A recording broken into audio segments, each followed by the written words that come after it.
नमस्कार, जय हिंद सभी को। देखिए, शुरू करते हैं। हम राजस्थान का इतिहास में मेवाड़ का इतिहास पढ़ रहे हैं, जिसमें हम गुहिल वंश के बारे में पढ़ लिया था। उसी गुहिल वंश की शाखा के रूप में आज हम पढ़ने वाले हैं सिसोदिया वंश को। सिसोदिया वंश, खास बात यही है इसकी कि जो हमने 1303 में चित्तौड़ का पहला शाखा पढ़ा था, अलाउद्दीन खिलजी के कारण जो रतन सिंह के साथ हुआ था, उसके अंतर्गत जो एक उनका ही शाखा का एक शासक था राहब, जो युद्ध से बिछड़ करके या भाग करके और सिसोदा गांव चला गया था। सिसोदा गांव चला गया था। तो सिसोदा गांव के होने के कारण सिसोदिया कहलाते हैं।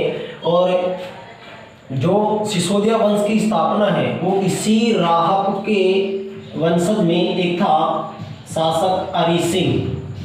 इस अरी सिंह के 7 संतानें थी, यानी 7 पुत्र थे। 7 में से 6 पुत्र 1303 के आक्रमण में शहीद हो गए थे, वीर गति को प्राप्त हुए। उनमें से एक जो पुत्र था वो था राणा हमीर। राणा हमीर, इस राणा हमीर ने ही सिसोदिया वंश की स्थापना की। कब? 1326 ईस्वी में सिसोदिया वंश की स्थापना की राणा हमीर ने। ये खास बात ध्यान रखनी है, किसने की थी? राणा हमीर ने सिसोदिया वंश की स्थापना कब की थी? 1326 ईस्वी में। कैसे की थी? आपको उससे पहले की पूर्व की बात याद हो कि 1303 में जब चित्तौड़ पर आक्रमण किया अलाउद्दीन खिलजी ने, तो उसका अधिकार हो गया। वह अपने पुत्र खिज्र खां को सौंप करके चित्तौड़ का दुर्ग वापस पुणे दिल्ली चला जाता है। और खिज्र खां के नाम पर ही चित्तौड़गढ़ दुर्ग का नाम खिजराबाद रखा गया। और इस खिज्र खां ने उस चित्तौड़ के दुर्ग को मालदेव सोनगरा को सौंप दिया था। मालदेव सोनगरा, जो सोनगरा चौहानों की शाखा है, उससे सौंप दिया था। इस मालदेव सोनगरा से बाद में फिर राणा हमीर ने चित्तौड़ दुर्ग को जीता और अपनी राजधानी बनाया। चित्तौड़ को अपनी राजधानी बनाया। ये बात ध्यान रखनी है, चित्तौड़ को राजधानी बना लिया। इस मालदेव सोनगरा के बारे में एक खास बात और है। एक मालदेव प्रसिद्ध है, राव गांगा का पुत्र मालदेव, जो बीकानेर के राठौड़ों में इतिहास में पढ़ेंगे। उसके अंतर्गत जो 1544 में गिरी सुमेल का युद्ध लड़ता है, किसके साथ में? शेरशाह सूरी के साथ में, जिसको जीतने के बाद में शेरशाह सूरी कहता कि मैं मुट्ठी भर बाजरे के लिए एक हिंदुस्तान की बादशाह खो देता, उस युद्ध के बारे में। तो उसके बारे में उस मालदेव, राठौड़ों का मालदेव है, इस मालदेव को मूंछों वाला मालदेव भी कहा जाता है। ये बात ध्यान रखने की, मूंछों वाला मालदेव किसको कहा जाता है? मालदेव सोनगरा को कहा जाता है। और राणा हमीर की बात करें तो पहली बात, इस सिसोदिया वंश की स्थापना की राणा हमीर ने 1326 में की। चित्तौड़ को अपनी राजधानी बनाया, मालदेव सोनगरा से चित्तौड़ दुर्ग जीत करके। और खास बात क्या है मालदेव की? इस मालदेव को वीर राजा भी कहा जाता है। वीर राजा, बात ये किसने कहा? ध्यान रखना, कुंभा ने कहा है। किसने कहा है? कुंभा ने कहा है, राणा कुंभा ने। किसने कहा है? अपने ग्रंथ में कहा है, रसिक प्रिया नामक ग्रंथ में। रसिक प्रिया नामक ग्रंथ में कहा है। ये बात ध्यान रखनी है। और खास बात क्या है? ये रसिक प्रिया है ना, ये जयदेव एक विचारक था, उसकी पुस्तक थी एक गीत गोविंद, उसके ऊपर टीका लिखी गई थी राणा कुंभा के द्वारा। तो इस रसिक प्रिया में राणा हमीर को वीर राजा कहा है। और दूसरी खास बात क्या है? दूसरी खास बात ये है, इसे विषम घाटी पंचानन भी कहा जाता है। विषम घाटी पंचानन भी कहा जाता है। किसको कहा जाता है? राणा हमीर को। विषम घाटी पंचानन मतलब होता है विषम परिस्थितियों में शेर की तरह या सिंह की तरह। ये ध्यान रखना है, विषम घाटी पंचानन। ये किसने कहा है? ये भी कुंभा ने कहा है। किसने कहा है? यह कहा है, सॉरी, कुंभा ने नहीं, यह कहा है अत्रि पुत्र महेश ने। अत्रि पुत्र महेश ने, उसने विजय स्तंभ पर एक प्रशस्ति लिखी थी जिसका नाम है कीर्ति स्तंभ प्रशस्ति। कीर्ति स्तंभ प्रशस्ति। इसमें कहा है किसको, राणा हमीर को विषम घाटी पंचानन, किसने, अत्रि पुत्र महेश ने।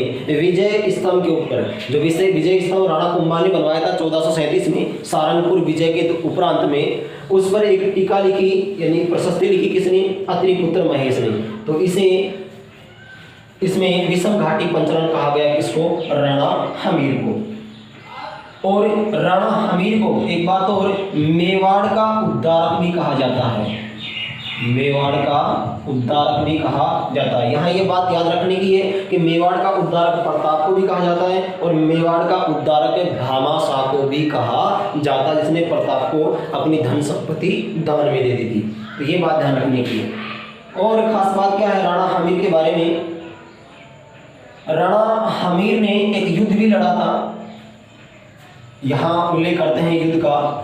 युद्ध कौन सा था, वो था सिंगोली का युद्ध, ध्यान रखना है, सिंगोली का युद्ध। कल मैंने आपको दिल्ली सल्तनत के राजाओं की सूची बताई थी पिछले वीडियो में, जिसमें गुलाम वंश, खिलजी वंश, तुगलक वंश, सैयद वंश और लोधी वंश। तो तुगलक वंश का शासक था एमबीटी, मतलब मोहम्मद बिन तुगलक, मोहम्मद बिन तुगलक, मोहम्मद बिन तुगलक। इस मोहम्मद बिन तुगलक के साथ में सिंगोली का युद्ध हुआ, जिसमें मोहम्मद बिन तुगलक पराजित हुआ और राणा हमीर की विजय हुई। और इस मोहम्मद बिन तुगलक के बारे में एक खास बात और है कि इसे जो बर्नी नामक इतिहासकार है, इसे इतिहास में पागल बादशाह या मूर्ख बादशाह भी कहता है। और एक शासक और हैं, आपको याद हो, मोहम्मद बिन तुगलक के काल में अफ्रीका के मोरको नामक स्थान से आया था, मोरको नामक स्थान से, जिसका नाम था इब्न बतूता, इब्न बतूता। इस इब्न बतूता की पुस्तक थी रहला, ध्यान रखना, पुस्तक का नाम क्या है, रहला। क्योंकि कुछ खास बातों का अगर हम साथ साथ में जिक्र कर लेते हैं, तो जब इनका जिक्र आएगा मोहम्मद बिन तुगलक का, फिर पुनः इन बातों का जिक्र आएगा, तो स्थायी हो जाती है याद करने में। तो इस इब्न बतूता ने रहला नामक पुस्तक लिखी। इस इब्न बतूता ने इसे बुद्धिमान मूर्ख बादशाह कहा है, ध्यान रखना, मोहम्मद बिन तुगलक को बुद्धिमान मूर्ख बादशाह कहा है। क्यों कहा है, क्योंकि इसकी परिस्थितियां इसके अनुकूल नहीं थी, क्योंकि जो भी कार्य करता है जनता के लिए उसमें असफल हो जाता। इसने कुछ अभियान चलाए थे जो 5 अभियानों के नाम से प्रसिद्ध हैं, जिसमें खुरासान अभियान, कराची अभियान और दोआब में करवर्दी, सांकेतिक मुद्रा का प्रचलन और अपनी राजधानी परिवर्तन, ऐसे 5 अभियान चलाए थे, जिनमें 5 में असफल हो गया।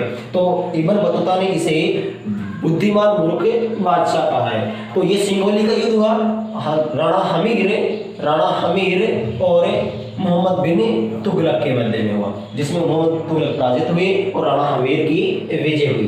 तो ये राणा हमीर के बारे में खास बातें थी जो जानना जरूरी था आपके लिए, कि इसे विषम घाटी पंचानन कहा जाता है। खास इंपॉर्टेंट बात एक ये है, वीर राजा कहा जाता है, और इसने सिंगोली का युद्ध लड़ा और इसने सिसोदिया वंश की स्थापना की 1326 में। अब बात करते हैं हम इसके नेक्स्ट प्रतापी राजा की। सिसोदिया वंश गुहिल वंश की ही एक शाखा, यानी गुहिल वंश ही है, बस फर्क इतना है, अब ये सिसोदिया वंश के नाम से जाना जा रहा है। तो अभी हमने पढ़ा एक राजा जिसका नाम राणा हमीर, राणा हमीर। और राणा हमीर के बाद में जो दूसरा शासक आएगा उसका नाम है राणा खेता या छेतर सिंह, ध्यान रखना है, छेतर सिंह। इसे राणा खेता के बाद में जो शासक आएगा उसका नाम है लक्ष्य सिंह या राणा लाखा, राणा लाखा बहुत इंपॉर्टेंट शासक है, जिसे लक्की सिंह भी कहा जाता है। और राणा लाखा के बाद में जो शासक आएगा, अब देखिए यहाँ राणा, एक डायग्राम बनाओ, राणा लाखा के एक पहले से पुत्र था कुंवर चूड़ा या चुंडा, और एक जो दूसरा पुत्र हुआ मारवाड़ की राजकुमारी के साथ में, उसका नाम था राणा मोकल। इस प्रकार से तो हम ज़्यादा वीडियो को बड़ा नहीं करें, एक बाद में जब जो ही वीडियो पढ़ा जाएंगे क्रम से उनका एक फ्लो चार्ट बना करके समझेंगे कि कौन कौन से शासक हुए। अब क्षेत्र सिंह की बात करते हैं, राणा खेता की। इसके बारे में इतिहास में कोई खास इंपॉर्टेंट बातें नहीं मिलती हैं, फिर भी 2-4 बातों का जानना बहुत जरूरी है। एक तो राणा खेता के समय मालवा मेवाड़ संघर्ष प्रारंभ होता है। आपको याद हो, बहुत इंपॉर्टेंट संघर्ष है ये, जो राणा लाखा के द्वारा भी और राणा कुंभा के द्वारा और राणा सांगा के द्वारा भी किया जाता है। जो वहाँ का शासक था उसको पराजित करके 6 माह तक कैद में रखते हैं। तो मालवा और मेवाड़ संघर्ष प्रारंभ होता है किसके समय से? खेता के समय से, राणा खेता या क्षेत्र सिंह के समय से। दूसरी जो खास इंपॉर्टेंट बात है राणा खेता की, वो है कि राणा खेता ने तारागढ़ किला है, कौन सा? बूंदी का, हाड़ा शासकों का बूंदी का किला है, उसके शासक लाल सिंह पर आक्रमण करता है। वहां का शासक कौन था? लाल सिंह, और युद्ध में मारा जाता है। वीर गति को प्राप्त होता है कौन? खेता।